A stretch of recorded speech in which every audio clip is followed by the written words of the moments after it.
Good evening guys, welcome to my channel সুইটির blog. তো আজকে আমি নিয়ে চলে এসেছি একটা দারুণ মজাদার রেসিপি, যেটা আমাদের সকলের ফেভারিট, মুড়ি মাখা। সন্ধেবেলায় আমরা অন্য কিছু না হলেও কিন্তু মুড়ি মাখাটা খেয়ে থাকি। তো দেখো, আমি এখানে সবগুলো উপকরণ দেখাচ্ছি একে একে আমি কি দিয়ে মুড়ি মাখাটা করেছিলাম। তো চলো তোমরা দেখে নাও।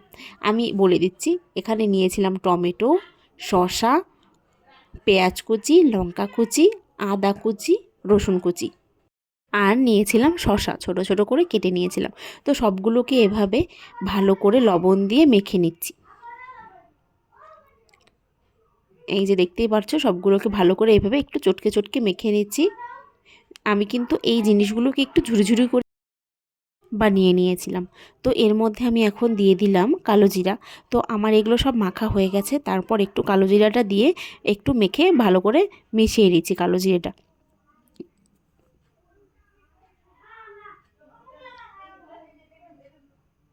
তোমরা চাইলে এটার মধ্যে একটু লেবু চিপে দিতে পারো, আমার ঘরে লেবু ছিল না তাই আমি লেবু দেইনি।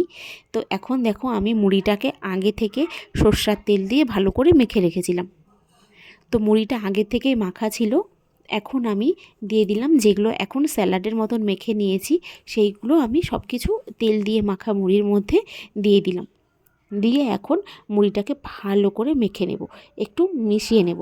তো এই মুড়িটা কিন্তু একটু ড্যাম ড্যাম হয়ে যাবে খেতে, তবু খেতে দারুণ টেস্টি লাগে। তোমরা যারা এরম মুড়ি মাখা খেতে পছন্দ করো, অবশ্যই আমার এই রেসিপিটা কি বলছি, মানে এই খাওয়ার মেনুটা একবার ট্রাই করবে। অবশ্যই একবার বানিয়ে এভাবে খেয়ে দেখবে, মুড়িটা দারুণ লাগবে।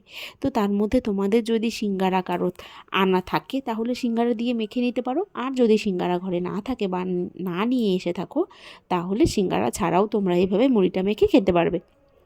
তো আমার ভাই সিঙ্গারা এনেছিল, তাই আমি ভাবলাম মুড়িটাকে আরেকটু মজাদার করার জন্য সিঙ্গারাটা ভেঙে দিয়ে দিই। সিঙ্গারাটা দিয়ে মাখলে আরও টেস্টি হয় খেতে। তো এই দেখো, এখানে আমার মুড়ি মাখাটা রেডি হয়ে গেছে। তোমরা চাইলে এখানে কেউ একটু আচারের তেলও দিয়ে দিতে পারো। তো আমি আচারের তেলও দেইনি, লেবুও দেইনি। তো তোমরা চাইলে লেবু, আচারের তেল এগুলো দিয়েই খেতে পারো। তো আমার এই যে এখানে চা, মুড়ি মাখা, সিঙ্গারা রেডি।